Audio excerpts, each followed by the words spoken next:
വേദിയിലിരിക്കുന്ന ബഹുമാന്യ വ്യക്തികൾ, panchayat president Shri Supi Narikkatteri, block panchayat president Shri NP Devi, Vanimel gramapanchayat president Shri NK Moosa, Valayam gramapanchayat president Shri TP Kumaran master, Narippatta gramapanchayat president Shri TP Pavithran, മാധ്യമ പ്രവർത്തകനായിട്ടുള്ള Shri CVM Vanimel, Valayam SI Shri TP Jacob,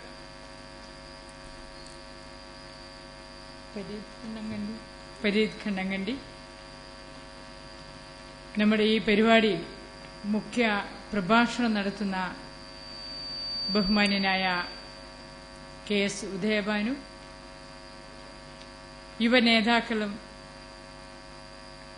യുവനേതാക്കളായിട്ടുള്ള Shri K Zubair, youth ലീഗിന്റെ സംസ്ഥാന secretary, Shri advocate Shri PK Muhammad Riyas,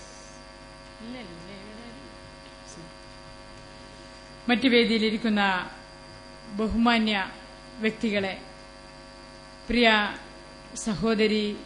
സഹോദരന്മാരെ, സുഹൃത്തുക്കളെ, വാണിമേൽ ഇതുപോലെ ഒരു പരിപാടി ക്ഷണിച്ചപ്പോൾ വളരെ വലിയ സന്തോഷം തോന്നി. എന്നെ ഇവിടെ ക്ഷണിക്കപ്പെടാൻ കാരണം ഞാൻ മനസ്സിലാക്കുന്നത് സെയ്ദും സുബൈറുമായിരിക്കും ഇതിന് മുൻകൈ എടുത്തതെന്ന്. സുബൈർ എന്റെ ജ്യേഷ്ഠത്തിയുടെ മകനും സുബൈറും അതേപോലെ ഒരു ജ്യേഷ്ഠത്തിയുടെ മകനാണ് സെയ്ദ്. അതുകൊണ്ടായിരിക്കും എനിക്ക് തോന്നുന്നത് എന്നെ ക്ഷണിച്ചത്. പക്ഷെ എന്നെ ക്ഷണിച്ചില്ലെങ്കിൽ പോലും ഈ വേദി ധന്യമാക്കാൻ നമ്മുടെ ജില്ലയിലെ മുഴുവൻ ജനപ്രതിനിധികളും രാഷ്ട്രീയ നേതാക്കളും എല്ലാം തന്നെ ആവശ്യമാണ് എന്നുള്ളതാണ്. ആവശ്യം മാത്രമല്ല, അത്യാവശ്യമാണ്.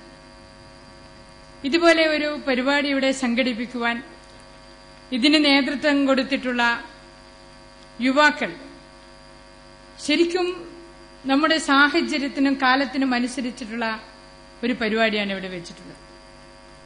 നമുക്കറിയാം, ഏറ്റവും വലിയ ത്യാഗത്തിന്റെയും സ്നേഹത്തിന്റെയും എല്ലാം തന്നെ സ്മരണ ഓതിക്കൊണ്ട് ഒരു വലിയ പെരുന്നാൾ കഴിഞ്ഞ ദിവസം കഴിഞ്ഞു പോയിട്ടുണ്ട്.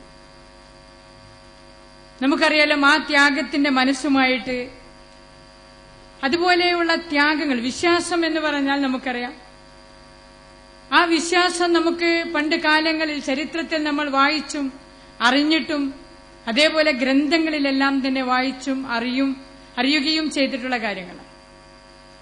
ആ വിശ്വാസം മുറുകെ പിടിച്ച് മുമ്പോട്ട് പോകുന്ന ജനങ്ങൾക്ക്, അതേപോലെ തന്നെ രാഷ്ട്രീയ പ്രവർത്തകർക്കും ഒരിക്കലും മറ്റൊന്നിനെ പറ്റിയും ചിന്തിക്കാൻ പറ്റുകയില്ല എന്നുള്ളതാണ്.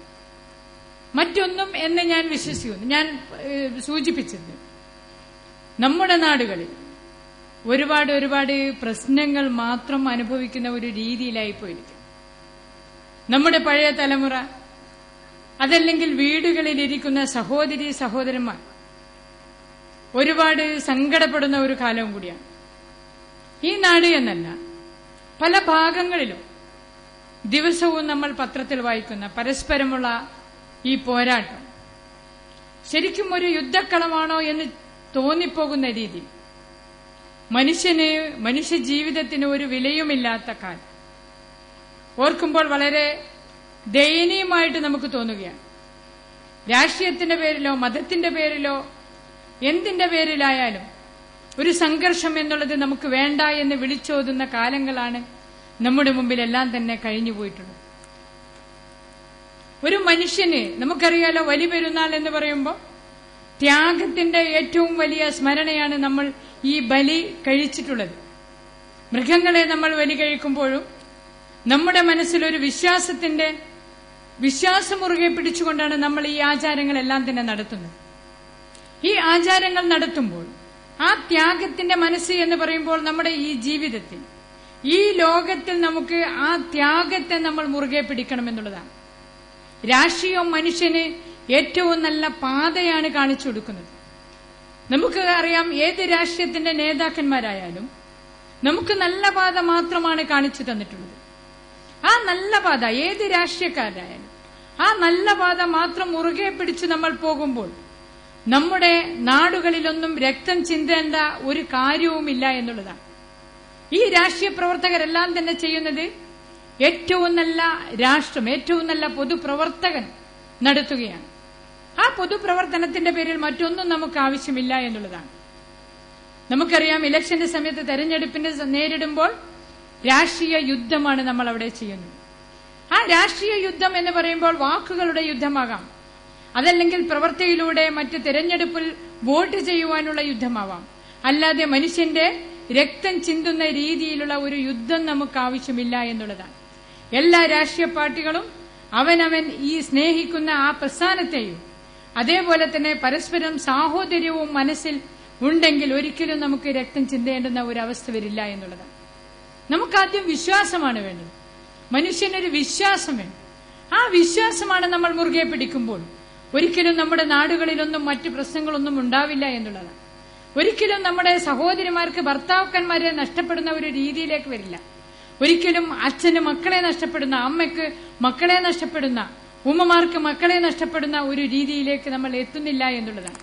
ഒരുപാട് വിധവകൾ ഉണ്ടാകുന്ന രീതിയിലേക്ക് നമ്മുടെ ഈ കേരളത്തെ കൊണ്ടുചെന്നെത്തിക്കുവാൻ വേണ്ടി കഴിയില്ല എന്നുള്ളതാണ്.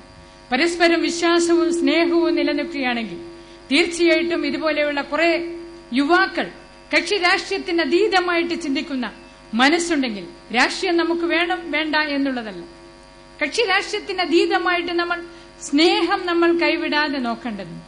പല ഭാഗങ്ങളിലും നമ്മുടെ ആ ത്യാഗ മനസ്സ് നമുക്ക് ഒരു ചെറിയ നേതൃത്വം, ഒരു ധൈര്യം, ഒരു തന്റേടം, ഒരു ആത്മവിശ്വാസം നമുക്കുണ്ടെങ്കിൽ ഒരിക്കലും നമ്മുടെ മനസ്സ് കൈവിട്ടു പോകില്ല എന്നുള്ളതാണ്. എന്ത് കണ്ടാലും കുറച്ചെങ്കിലും നമ്മുടെ മനസ്സിനെ പിടിച്ചു നിർത്തുവാനുള്ള ഒരു ത്യാഗം, അതും ഒരു ത്യാഗമാണല്ലോ. ആ ത്യാഗം നമുക്ക് വേണം.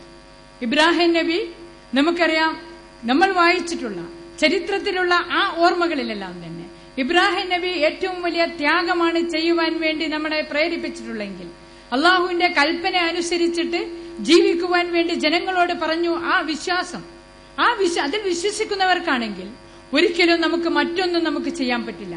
അതല്ലെങ്കിൽ മറ്റേതെങ്കിലും ഗ്രന്ഥത്തിൽ വിശ്വസിക്കുന്നതാണെങ്കിൽ, അതല്ലെങ്കിൽ ഏതെങ്കിലും പ്രസ്ഥാനത്തിൽ വിശ്വസിക്കുന്നവരാണെങ്കിൽ അതിൽ വെട്ടിന്റെയും മുറിയുടെയും കൊല്ലുന്ന ഒരു സ്ഥിതിയും നമുക്ക് ആവശ്യമില്ല എന്നുള്ളതാണ്. ആ രീതിയിലേക്ക് ചിന്തിക്കുവാൻ വേണ്ടി നമ്മുടെ യുവാക്കളെ പ്രേരിപ്പിക്കണം എന്നുള്ളതാണ്. മറ്റൊന്ന് നമുക്കറിയാം, ഇന്നത്തെ ഒരു സാഹചര്യം എന്ന് പറഞ്ഞാൽ ഒരുപാട് ആർഭാട ജീവിതം നയിക്കുന്നവരാണ്.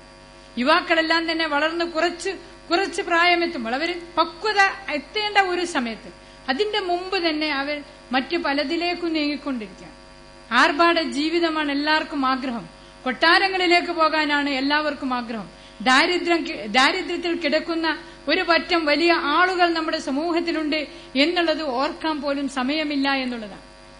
അതൊന്നും നമുക്ക് മനസ്സിലാക്കാതെയുള്ള ഒരു യുദ്ധമാണ് നമ്മൾ ഇവിടെ ചെയ്യുന്നത്. ജീവിക്കുവാൻ വേണ്ടി എനിക്ക് മറ്റവനെക്കാളും കൂടുതലുള്ള ആർഭാട ജീവിതം വേണമെന്നുള്ളതാണ്.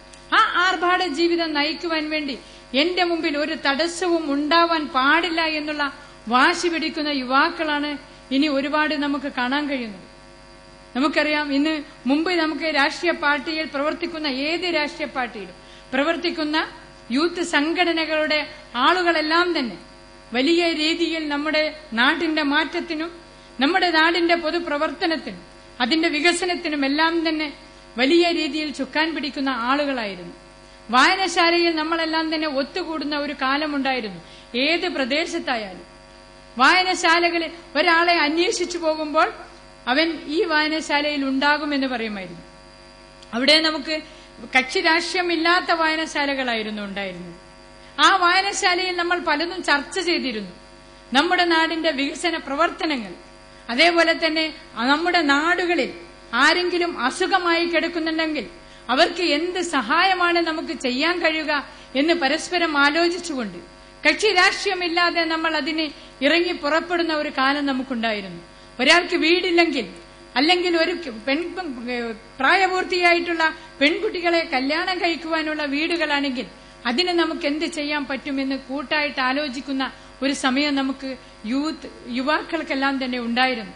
പക്ഷെ ഇന്ന് അതെല്ലാം തന്നെ നമ്മളിൽ നിന്ന് അകന്നു പോകുന്നോ എന്നൊരു സംശയമല്ല, ശരിക്കും നിജസ്ഥിതി അതാണ് എന്നുള്ളതാണ്.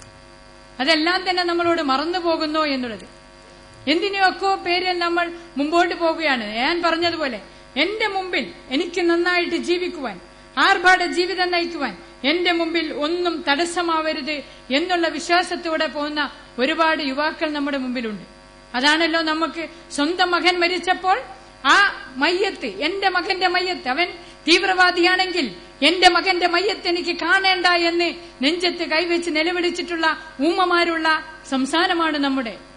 ആ രീതിയിലേക്ക് എത്തിക്കാതെ നമ്മുടെ ഉമ്മമാരുടെയും അതേപോലെ തന്നെ പാപ്പമാരുടെയും ആ സ്നേഹമെല്ലാം തന്നെ കൈവിടാതെ നമുക്ക് ആ രീതിയിൽ അതെല്ലാം തന്നെ നമുക്ക് മുറുകെ പിടിച്ചുകൊണ്ട് നമ്മൾ നെഞ്ചോട് ചേർത്തുകൊണ്ട് മുമ്പോട്ട് പോവുകയാണെങ്കിൽ ഒരിക്കലും മറ്റൊരു പ്രശ്നം നമുക്കുണ്ടാവില്ല. ഇതുപോലെയുള്ള സദസ്സുകൾ ഉണ്ടാക്കിക്കൊണ്ട് കക്ഷി രാഷ്ട്രീയത്തിന് അതീതമായിട്ട്, ജാതി മതത്തിന് അതീതമായിക്കൊണ്ട് നമുക്ക് ഒന്നിച്ചു ചേരുവാൻ കഴിയണം. പെരുന്നാളിനും ഓണത്തിനും വിഷുവിനും ക്രിസ്തുമസിനും എല്ലാം തന്നെ നമുക്ക് ആഘോഷ പരിപാടികൾ വെച്ചുകൊണ്ട് പരസ്പരം കൈകോർത്തുകൊണ്ടുള്ള പരിപാടികൾ വെക്കുക.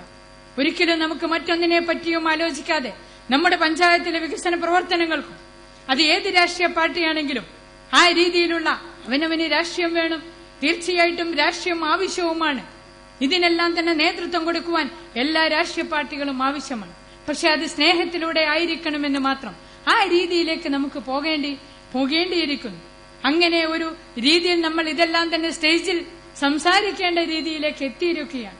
ആ രീതിയിലല്ലാതെ ഇതെല്ലാം തന്നെ നമ്മുടെ എല്ലാം തന്നെ മനസ്സിൽ നിന്നും വരേണ്ട ഒരു കാര്യമാണ്. ആ രീതിയിൽ നമുക്ക് മുമ്പോട്ട് പോകുവാൻ എല്ലാ കാലവും നമുക്ക് കഴിയട്ടെ എന്ന് ഞാൻ ആശിക്കുകയാണ്. ആ രീതിയിലുള്ള കാര്യങ്ങളെല്ലാം തന്നെ ഉയർത്തിപ്പിടിച്ചുകൊണ്ട് നമുക്കൊറ്റക്കെട്ടായിക്കൊണ്ട് എല്ലാ രാഷ്ട്രീയ പാർട്ടികൾക്കും എല്ലാ ജാതി മതങ്ങൾക്കും ഒന്നിനും വേണ്ടിയിട്ടുള്ള ഒരു സ്പർദ്ധ നമ്മുടെ നാട്ടിലൊന്നും ഉണ്ടാവാതെ സമാധാനമായിട്ടുള്ള ഒരു ജീവിതം ഈ നാട്ടിലെല്ലാം തന്നെ ഉണ്ടാക്കുവാൻ വേണ്ടി നമുക്ക് കഴിയട്ടെ എന്ന് മാത്രം ആശിച്ചുകൊണ്ട് ഈ പരിപാടി നടത്തിയിട്ടുള്ള ഇതിന്റെ സംഘാടകരെ ഒരിക്കൽ കൂടി അഭിനന്ദിച്ചുകൊണ്ട് തീർച്ചയായിട്ടും ഇനിയും ഇതുപോലെയുള്ള സംഘടനകൾ മുമ്പോട്ട് വരണമെന്ന് മാത്രം പറഞ്ഞുകൊണ്ട് ഞാൻ എന്റെ വാക്കുകൾ അവസാനിപ്പിക്കുന്നു. ഈ പരിപാടി സന്തോഷപൂർവ്വം ഔപചാരികമായിട്ട് ഉദ്ഘാടനം ചെയ്തുകൊണ്ട് ഞാൻ എന്റെ വാക്കുകൾ അവസാനിപ്പിക്കാം.